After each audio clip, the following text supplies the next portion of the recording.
Kali ini tamu yang hadir di studio kami Media Lintas Nusantara ini bukan tamu dari dekat, tapi dari jauh, dari Pulau Bali. Terutama beliau berdua adalah pasangan dan salah satunya ibu sudah pernah kita ambil dulu videonya dan masuk di TikTok. Dalam waktu singkat, tidak ada 1 bulan, itu sudah ditonton hampir 200.000 viewers. Karena kisah beliau yang luar biasa. Pak Nyoman dan Bu Nurmi, ini kebetulan pas di Salatiga. Saya minta Bapak dan Ibu untuk ngobrol dengan saya di sini karena kisah Bapak Ibu luar biasa dan itu menjadi inspirasi lah untuk banyak nanti teman-teman yang menyaksikan podcast ini ya. Saya mau tanya, apa yang membuat Bapak dan Ibu merasa bahwa solusinya ada di sini, ada di Pak Niko dan berikut nilai-nilai yang diajarkan beliau? Apa yang menggerakkan hati?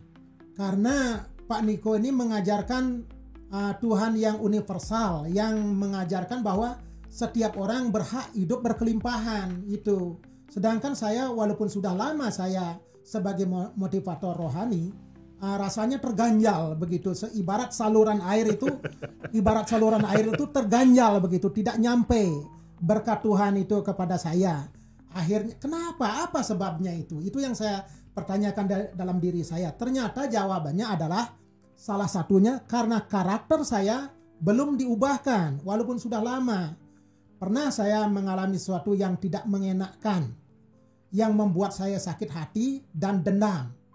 Tetapi dengan pengajaran Pak Niko ini mengajarkan mengasihi, mengampuni tanpa batas, tidak boleh dendam, suka tidak suka, mau tidak mau, kalau ingin diberkati oleh Tuhan yang universal, Tuhan pencipta langit dan bumi itu, semesta alam itu, harus mengampuni semua orang tanpa syarat, bahkan mendoakan supaya diberkati.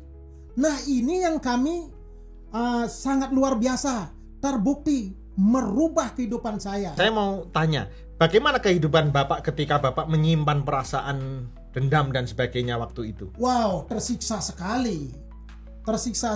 Saya merasa bejengkel, marah, dan hari-hari itu tidak enak, penuh dengan kebencian, sakit hati, itu tidak enak.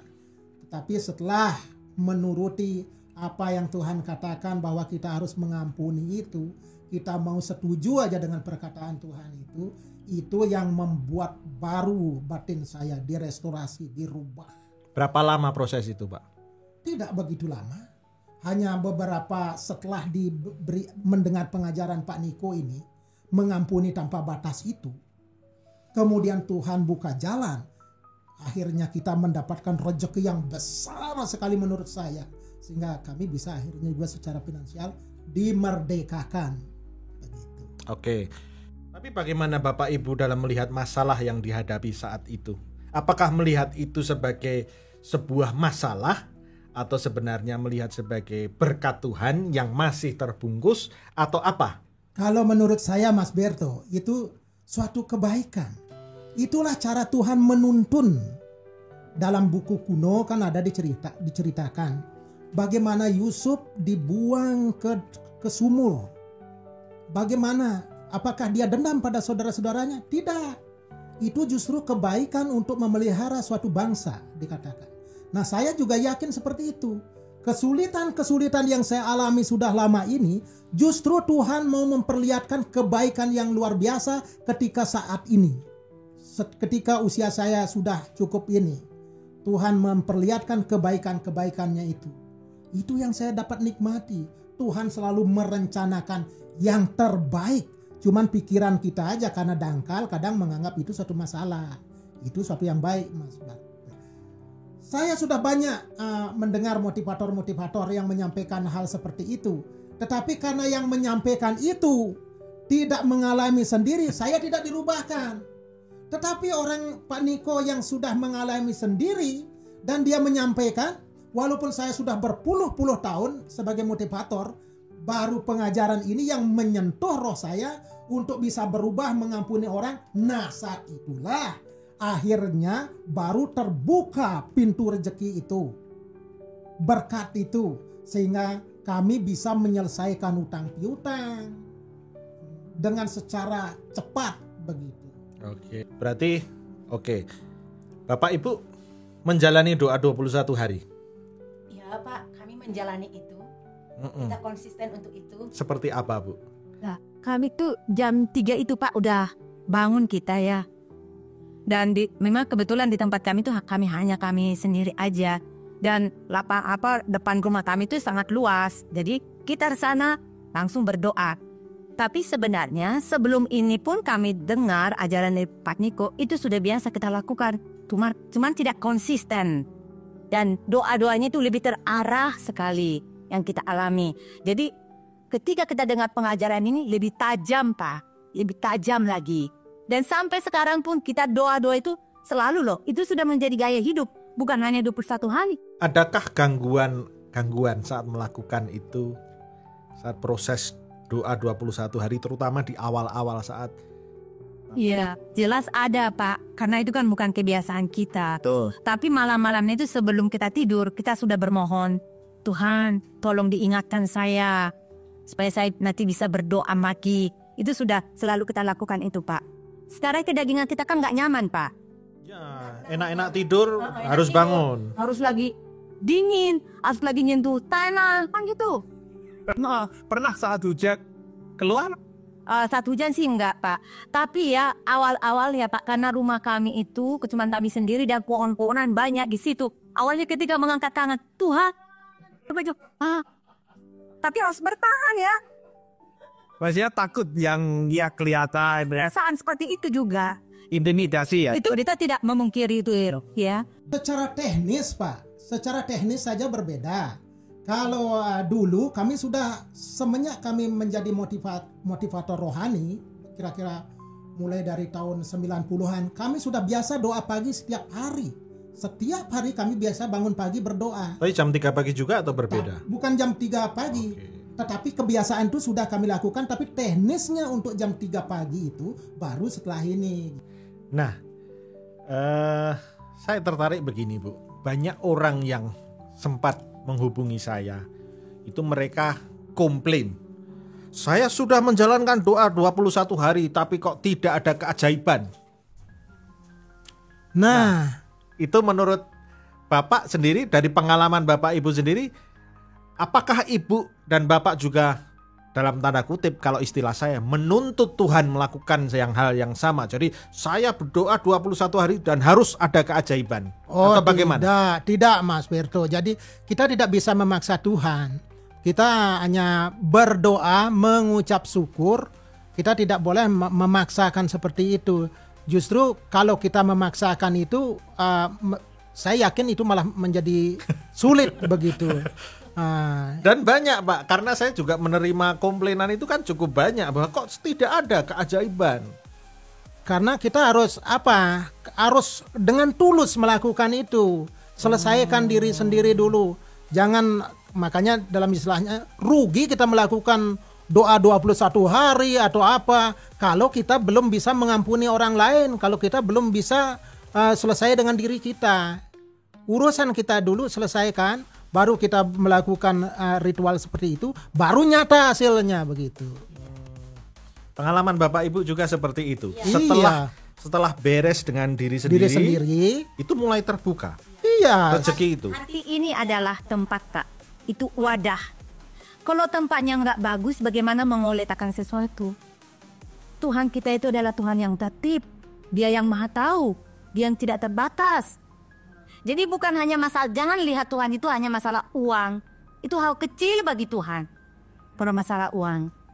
Tapi kita ingat, ketika kita sudah dekat dengan Tuhan, kita sudah selesai dengan diri kita, rezeki itu, saya katakan hati itu adalah magnet uang. Segala rezeki kita dulu yang pernah kita taburin ini, itu kembali dia sama kawan-kawan yang banyak Pak. Ya, karena begini, banyak orang itu yang ya sebagian terutama yang sudah kontak dengan saya itu melihat bahwa sesuatu yang dinamakan keajaiban, mukjizat itu harus spektakuler.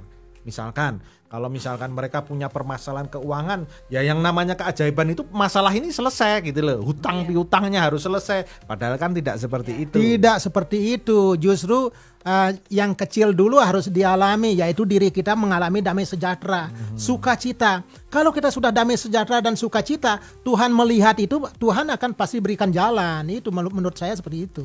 Berarti memang sebelum doa 21 hari itu memang kondisi hati itu yang menjadi pegang peranan ya di situ. Jadi memang harus bersih. Makanya istilah saya jangan ketemu Tuhan dengan membawa sampah. Betul itu pas. Tuhan itu Pak, pencipta kita. Masa bisa ciptaan mengatur pencipta? Itu tidak akan bisa, tidak akan terkonek itu Pak. Kondisi beliau berdua bukan seperti ini. Kondisi beliau masih ada dalam tahap setengah bingung bagaimana menyelesaikan permasalahan, keuangan dan sebagainya. Bahkan rumah mau disita bank tadi. Cuma lihat kehidupan mereka sekarang sudah berubah. Karena apa? Hatinya dibuka.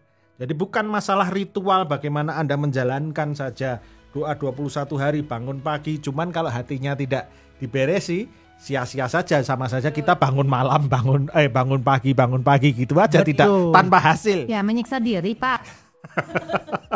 Ya ibaratnya Tuhan mau memberikan yang terbaik. Kalau kita istilahkan ada orang mau ngasih kita minum air yang bagus, yang bersih kan begitu. Tetapi kita membawa gelas yang kotor. Ya. Itu tidak akan pernah bisa itu. Harus dibersihkan dulu, baru dikasih air yang bersih kita bisa minum. Tapi kalau gelas masih kotor, belepotan, nggak dicuci, bagaimana? Kita tidak akan bisa minum, tidak menikmati berkat Tuhan itu. Itu kalau saya istilahkan seperti itu. Memang karena banyak orang yang mungkin mengampuni orang lain ya, tapi dia lupa bahwa dirinya juga perlu diampuni. Masa lalunya juga perlu diampuni. Selesaikan diri sendiri kan. Jadi memang harus tuntas. Tuntas. Dan ada dua hal, Mas Berto, yang saya lihat di sini. Saya mengevaluasi.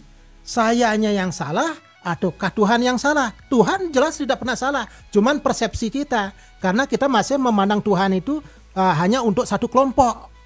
Pokoknya Tuhan yang disebut ini untuk kelompok ini. Itu dulu saya seperti itu juga. Saya seperti ini, Tuhan itu seperti ini. Terkotak-kotak begitu.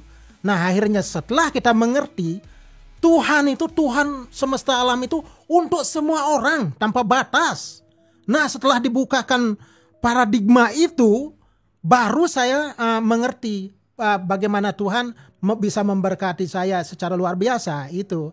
Nah kalau dari dua hal tadi, kalau dari diri saya jelas. Karena saya masih menyimpan dendam, sakit hati. Itu salah saya.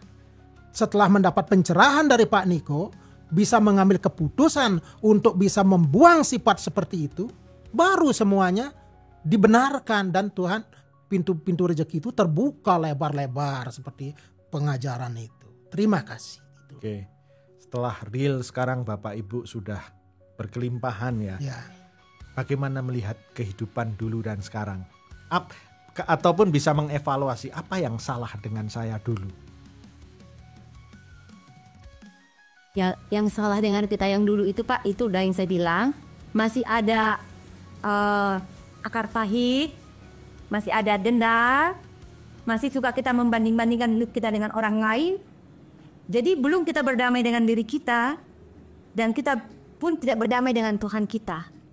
Oke.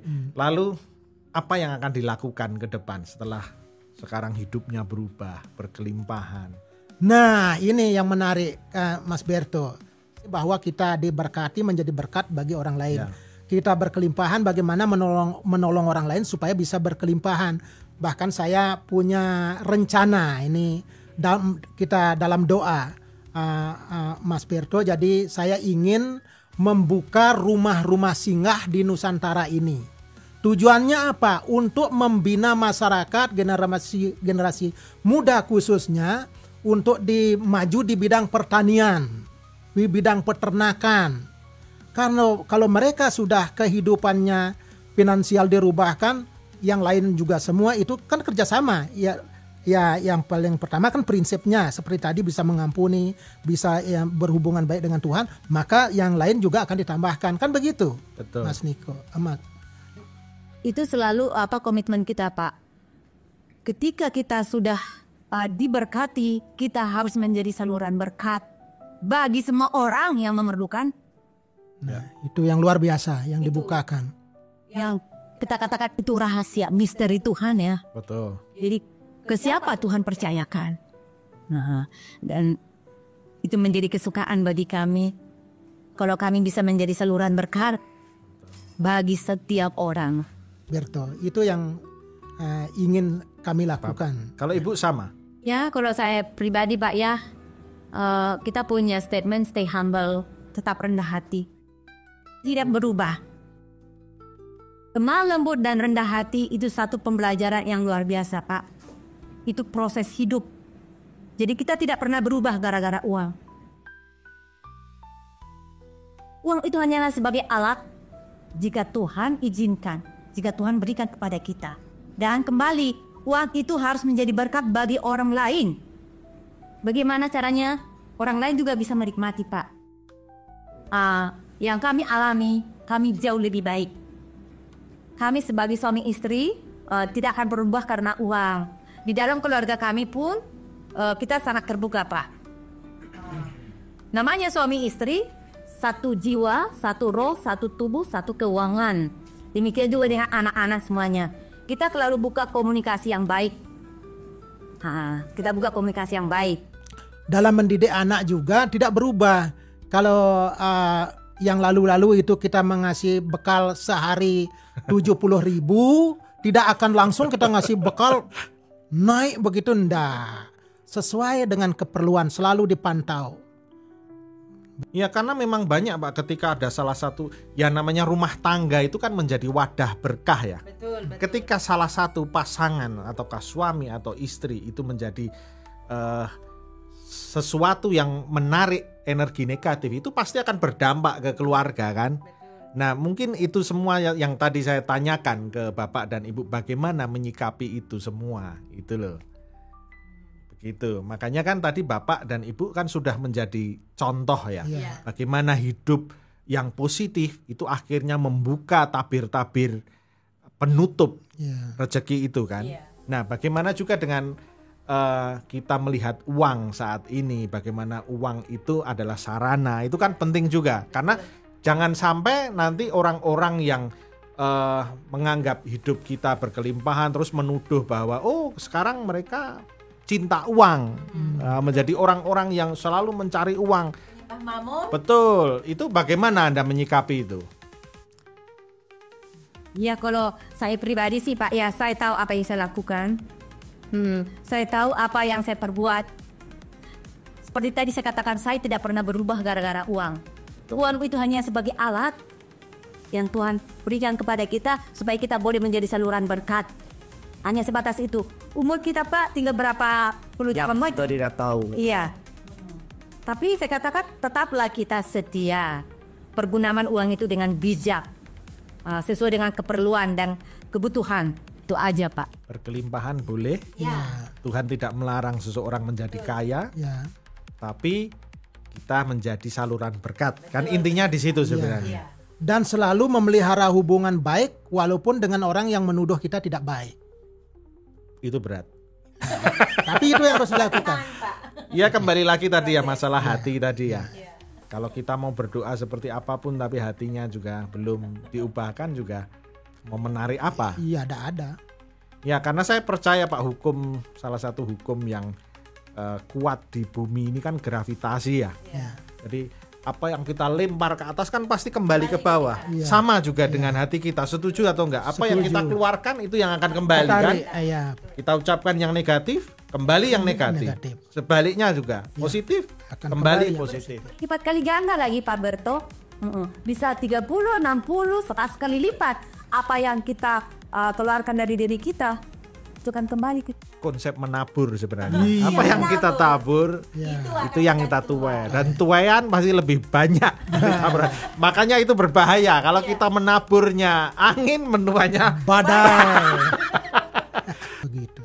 Nah, ada yang masuk ke saya juga bahwa ada itu sebuah keluarga, salah satu dari pasangan ini ya, itu tuh selalu mengatakan ya intinya menarik hal-hal yang negatif dari sikapnya, dari ucapannya, sehingga keluarga itu semakin terpuruk. Nah, saya minta mungkin pesan dari Bapak dan Ibu yang sudah berubah dan sekarang menjadi orang-orang yang menjadi penyalur vibrasi atau energi yang positif. Apa mungkin yang bisa dibagi untuk mereka? Oh ya, kalau kami itu Pak ya, komitmen kami tetap setia. Kita harus tetap setia seperti Tuhan kita setia. Ya. Itu kata kunci Pak. Tapi bagaimana dengan pasangan yang tidak, meskipun kita setia, tapi pasangan ini menjengkelkan dan semuanya yang negatif-negatif itu dilakukan, sehingga dalam tanda kutip rezeki yang seharusnya mereka terima jadi tersumbat karena ada yang negatif ini. Itu bagaimana? Saya tetap dia Pak. Ya, saya mengenal beliau dan beliau mengenal saya. Karena dia mengenal Tuhan dan Tuhan mengenal kita Pak. Ya. Nah, tapi intinya perkataan kita itu adalah doa. Kita harus mengatakan yang positif. Walaupun seseorang itu menjengkelkan, kita harus katakan baik sedang berubah. Nah itu, maka dia akan sungguh-sungguh berubah. Mungkin dikatakan, mungkin orang lain, keluarga kami tidak, mungkin anaknya kurang nurut, katakan oh anak saya baik. Itu selalu perkataan yang positif. Maka itu akan terjadi, itulah bagian dari mencipta, kan begitu.